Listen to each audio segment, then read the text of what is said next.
नमस्कार प्रिय दर्शकों, आप देख रहे हैं ज्योतिष मंत्र।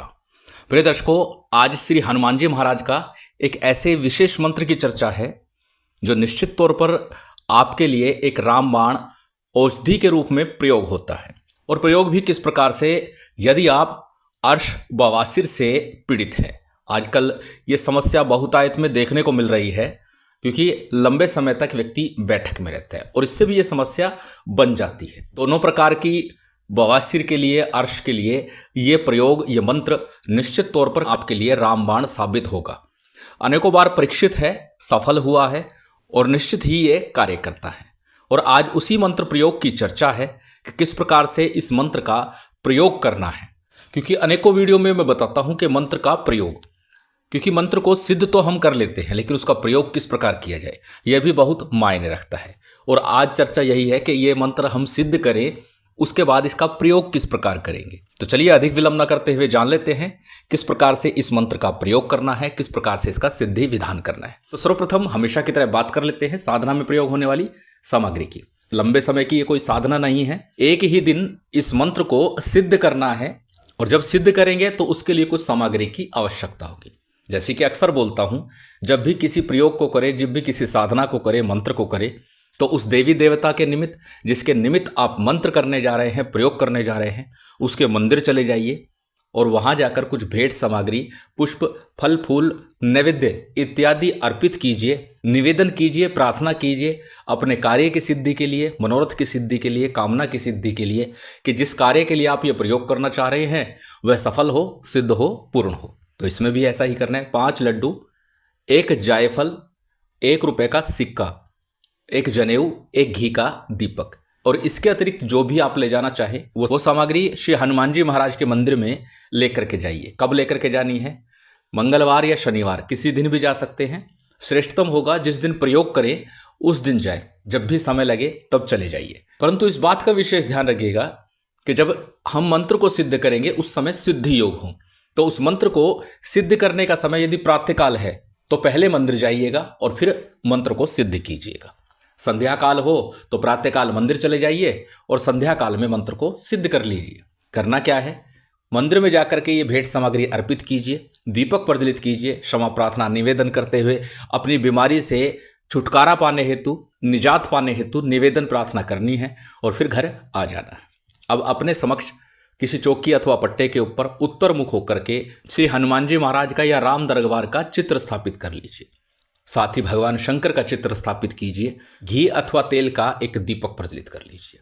शुद्धि आचमन कीजिए। शुद्धि आचमन करने के बाद में संकल्प कीजिएगा। अब संकल्प तो निश्चित है, किस लिए कर रहे हैं? अपनी बीमारी से निजात पाने के लिए। अपना नाम, अपना गोत्र, उस दिन का तिथिवार नक्षत्र बोलिए और साथ ही अपनी कामना अर्थात बीमारी से निजात पाने का निवेदन कीजिए। संकल्प का जल, अक्षत, पुष्प इत्यादि किसी थाली प्लेट में या फिर गणेश जी का विग्रह सम्मुख है तो वहां छोड़ दीजिए। इसके बाद में हमेशा की तरह सर्वप्रथम गणपति का, गुरु का, कुलदेव, पितृदेव, स्थान देव, इन सभी का ध्यान पूजन करना है।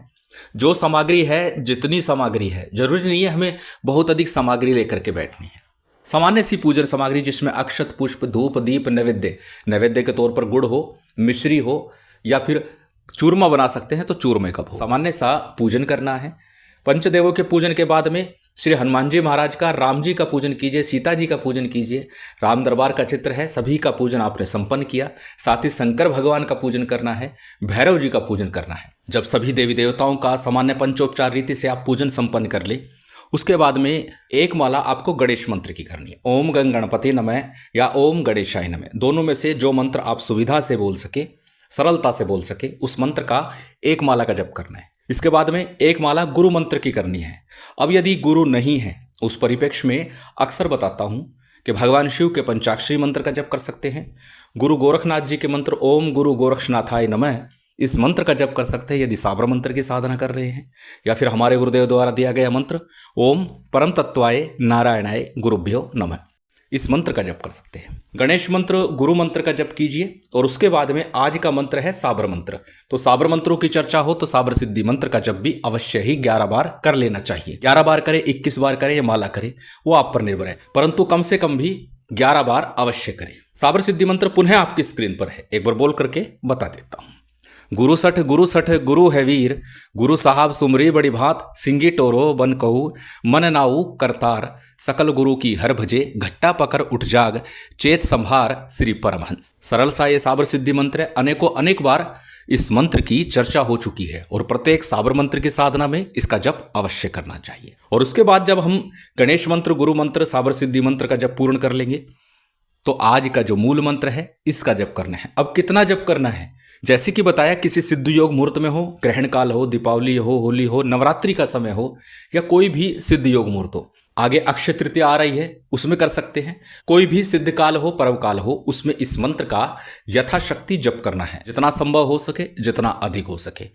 कम से कम 11 माला कीजिएगा, यदि संभव ना हो तो 5 कीजिएगा, लेकिन 11 माला करेंगे तो अधिक श्रेष्ठ होगा, क्योंकि अक्सर बोलता हूं अधिकस्य अधिकम फलम। मंत्र आपकी स्क्रीन पर है, स्क्रीनशॉट ले सकते हैं, किसी कॉपी नोटबुक में नोट कर सकते हैं। मंत्र को एक बार बोल करके बता देता हूं। मंत्र इस प्रकार है, ओम नमो हनुमंत मेरी पीड़ा तेरी पीड़ा, हर ले हनुमंत मेरी पीड़ा, बवासीर को ठीक कर, तुझे शपथ लक्ष्मण भाई की, तुझे शपथ सीता माई की। अत्यंत सरल और छोटा सा ये मंत्र है। 11 माला में बहुत अधिक समय भी नहीं लगेगा। 11 माला का जप कर लें, उसके बाद राम जी की आरती कीजिए, हनुमान जी की आरती कीजिए, और आरती के बाद में जो भी भोग नैवेद्य रखा हुआ है उसका भोग अर्पित कर दीजिए। जलाचमन कराइए, क्षमा प्रार्थना कीजिए, समर्पण कीजिए, आसन को प्रणाम कीजिए और उठ जाइए।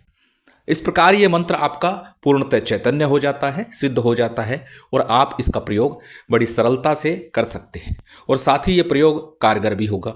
अब प्रयोग किस प्रकार करना है यह जान लेते हैं। संभव हो सके तो छाछ, लस्सी, दही की लस्सी हो या छाछ हो, वो अपने सम्मुख रखिए, या फिर जल का पात्र, तांबे का लोटा हो, वो आपको जल भर के रखना है। दोनों में से जो आप सुविधा से कर सके, श्रेष्ठ तो होगा छाछ अपने सम्मुख रखिए। 11 बार मंत्र का उच्चारण करना है, और प्रत्येक बार मंत्र बोलने के बाद में उस छाछ में आपको फूंक मारनी है, और उसके बाद प्रसाद स्वरूप इसे ग्रहण कर लीजिए।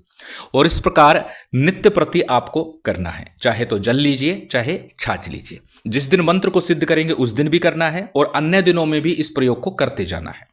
शीघ्र ही आप देखेंगे आपको राहत मिलनी आरंभ हो जाती है। यदि आप यह प्रयोग सुबह निराहार करते हैं तो शीघ्रता से लाभ प्राप्त होगा। श्री हनुमान जी महाराज की विशेष कृपा बनी रहे, महामाई की विशेष कृपा प्राप्त हो, यही कामना है। और उम्मीद करता हूं आज की ये जानकारी, ये वीडियो आपको अच्छी लगी होगी। यदि अच्छी लगी हो तो कृपया लाइक कीजिएगा, शेयर कीजिएगा। यदि चैनल पर नए हैं तो सब्सक्राइब कर बेल आइकन बटन दबा दीजिएगा। जय माता दी, जय श्री राम।